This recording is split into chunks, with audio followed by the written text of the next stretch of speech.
In this video, we are going to be going through the process of setting up Rclone so that we can take files that are on a local Linux system. In this case, it's a virtual machine, but in your case, it could be any type of Linux machine or appliance, and basically using end-to-end encryption to save these files to a cloud-hosted storage bucket. So in order to do this, the first thing that we need to do is start with installing Rclone. So I'm running a Debian-based system here, so I'm just going to do a sudo apt update, and then sudo apt with the Y trigger for, so we don't get prompted whether we want to install the package or not, Rclone. And so this will update our app repository and then use apt to install Rclone. So we're going to go ahead and let this just kind of work here in the background while we generate an API key. So to get to where I am, we're going to first navigate to Spaces Object Storage, which is my storage provider. In this case, I'm going to be working with is DigitalOcean. DigitalOcean has an S3 compliant storage offering called Spaces. And so in order to create Spaces, first thing that we need to do, well, actually, if you're not in the same situation I am where I've already created a space, you need to first create a Spaces bucket.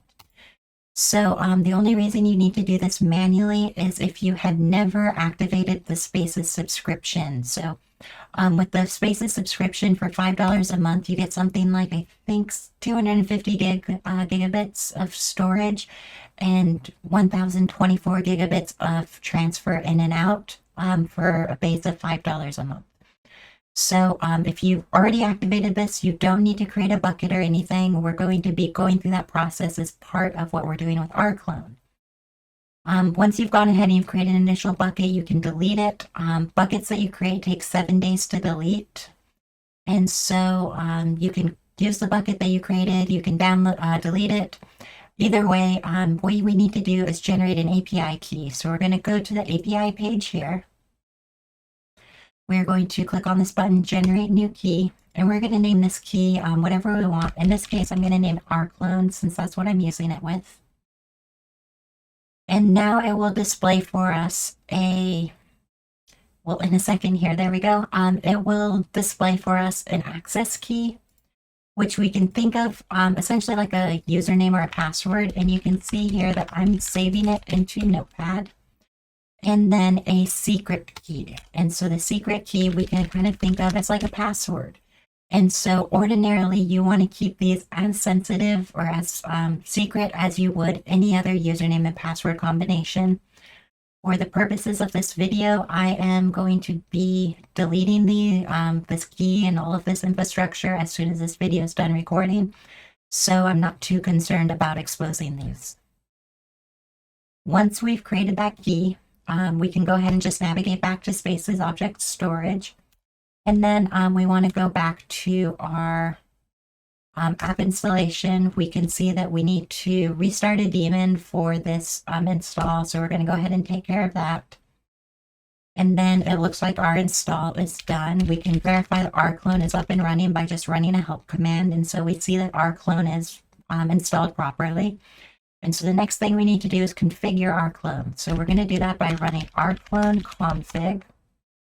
And because I had an existing configuration, it's already here from the rclone config file.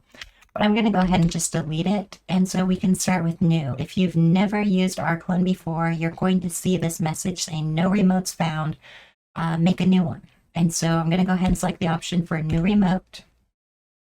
And just like I did before, I'm going to name this DO, short for DigitalOcean. And then here we can see all of these different options for drives or storage providers. In this case, we are going to be using Amazon S3 compliant storage. And so you can see there's all sorts of different service providers that provide this. So that was option 5, and so I'm selecting option 5. And then after selecting option 5, we can select from who specifically we are using this storage from. So in our case, we're going to be using DigitalOcean Spaces, but if you're using a different storage service such as S3, Cloudflare's R2 storage, or maybe like Wasabi, you can go ahead and select those options, and the process that you're watching here will be more or less the same. So I'm going to select 7 for DigitalOcean. And then from everything else here, we can really just stick with the default values. So I'm going to go ahead and press enter for the default value of enter AWS credentials in the next step.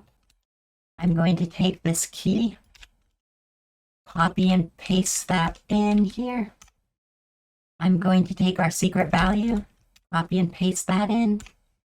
And then again, just going through defaults. So leave that on default so that we're going to use the v4 signatures in an empty region.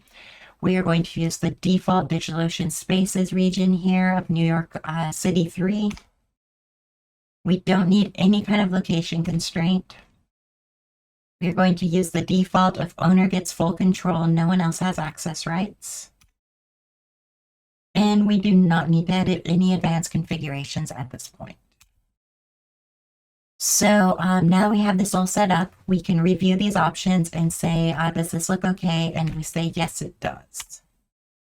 So now we can see that just like before, when the setup I already had, we now see a storage provider listed. For the time being, I'm going to quit and test this out. So at this stage, we're going to run a command of rclone make dir. And then we're going to use this storage provider name, DO, and then a colon. And we're going to pick a name for the bucket that we're going to be storing our files in. In this case of this video, we're going to be storing some log files. And so we're going to name this DO colon my logs. And then I'm going to fix a couple numbers here. Let's do 4649. In order to just ensure that this name is unique. These names for buckets need to be globally unique. And so we're going to go ahead and run this command. And we get an error. So I'm just now checking the config file real quick over this error that we got. So in the .config directory, there's an rclone directory. And then inside of there, an rclone.conf file. So this is a little odd, is that DigitalOcean did not put in the region or the endpoint that we need. So I'm going to go ahead and just add this endpoint equals nyc3.digitaloceanspaces.com. I believe that's what this is going to be. So back here, we are going to now under here, and now that we've added that endpoint, hopefully this command will now work to make this directory. And so that time it succeeded. And so we're going to go ahead and refresh, and we're going to see here that DigitalOcean's kicked me into a different account. It's kind of funny how DigitalOcean is really kind of ruining this demo, but that's okay. Let's go ahead and I'm going to just go back to my default project. Go back to Spaces. And we can see that that bucket that we created using the make dir command was successful in creating that mylogs 4649 directory. So a little rigmarole, a little troubleshooting there, but that's okay. We are now going to copy a file. So in order to do that, we are going to run this command rclone copy, and then we're going to select our local file here. So you can see I have a directory here called logs. And so we're just going to do rclone make dir. And then the first argument to this is going to be our local directory that we want to sync, and then the remote bucket that we want to sync this to. So in this case here, we are going to sync the contents of this log directory into this endpoint, which is the DigitalOcean endpoint, and then that mylogs 4649 bucket. Oops, sorry, we need to make this copy. And then I'm just going to refresh this real quick and then click here. And we can see that we have our log files here. One thing to note though is that as we look at these files here, these files are not encrypted. So if we download one of these real quick, open it up here in Notepad, you can see that we have an unencrypted log file. So the next thing that we want to do is set up encryption. So in order to do that, we are going to run the rclone command with the config option again. And we are going to create another remote. So this remote, we are going to call do encrypted. And so what we're going to do is create what is called an encryption layer. And so what this does is it's basically a second remote that utilizes another remote here within Rclone as an encryption source, or yeah, I guess a better way to explain that is that it utilizes an existing endpoint as a storage space for encrypting or decrypting data. So that's under option 14, encrypt/decrypt a remote. I'm going to go ahead and select that storage option 14. And then we are going to now put in a existing path. So that's a Rclone path of the storage provider. So that's the one that we generated earlier, DO for DigitalOcean. And then we're going to use that mylogs4649 directory as the bucket that we're going to be storing our encrypted data in. We are going to, in this case, I'm not going to encrypt, well, I am going to encrypt file names, so we're going to leave this as the option for encrypt file names. So select option 1. For directory names, though, I want to leave directory names intact, just as for the sake of this demo, it makes it a little bit easier just to show what gets created. For production, you might want to encrypt directory names. That is up to you and your risk tolerance and the threat model that you're kind of trying to secure against. So we're going to go ahead and select the option for don't encrypt directory names, leave them intact. For passwords, I want to generate my passwords randomly, so I'm going to go ahead and select the option to generate passwords. For the size of the password, I'm going to just pick, for the sake of this demo, 256 bits. And then it provides us with that password. So this is the password for encrypting our data. So I'm going to go ahead and put that in my secure storage space, which is just being simulated as Notepad. Hopefully you're using something like Standard Note or Bitwarden or something like that that has encryption for notes and other passwords and password-like secrets. And we're going to go ahead and call this password 1. And then in Rclone, it's now going to ask if we want to create first it's actually asking us if we want to keep this password. So yes, we do. Now it's asking if we want to create a password to or a passphrase for salt. There's no harm in salting any encrypted data. So we're going to go say, yeah, let's go ahead and salt this stuff. And we're going to create another generate a random password for this. So we're going to select the G option. We're going to do 256 bits again. And we're going to copy this and save it in our notepad as password 2 or salt, whatever you prefer calling it. I'm going to say yes. And we do not need to edit any advanced configuration. And so we have all of this here. This looks good. And so we're going to say yes. Now you can see that we have a storage provider of DigitalOcean and DigitalOcean Encrypted. So the process here is pretty simple. What we want to do is take our files now and just using that same command like we did before, rclone copy, with our source being logs and our destination here, we are going to just change our destination to use that do encrypted endpoint. And then we're going to name this file like encrypted, or this directory encrypted logs. And so what this is going to do is create a bucket within the bucket that we set up here. So that's the mylogs4649 bucket. And it's going to create a directory called encrypted logs within that bucket, and then copy the contents of logs with encryption into that bucket. So we're going to go ahead and click OK, or hit enter on our keyboard to continue.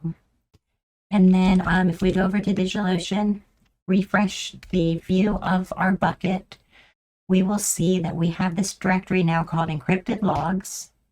We open up these logs, and we can now download these logs.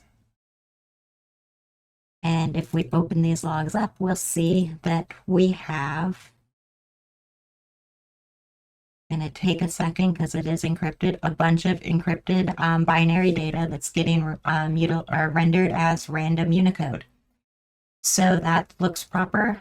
And so that's how we encrypt all of that.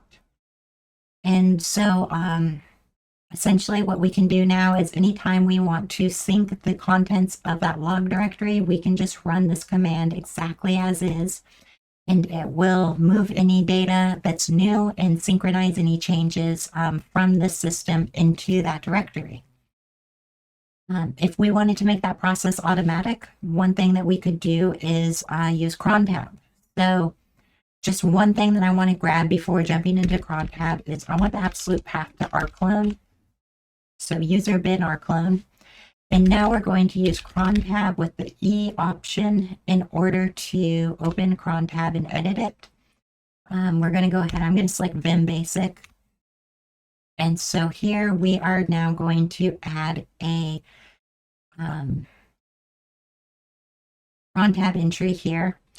And so I'm going to keep things lined up with the headers here just because I like to. And so I'm just going to go ahead and put a 0 here. I'm going to leave a star here.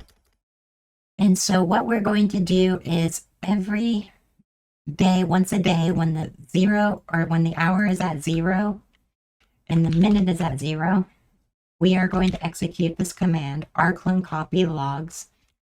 And I'm just going to provide that full path that we copied down or looked up earlier.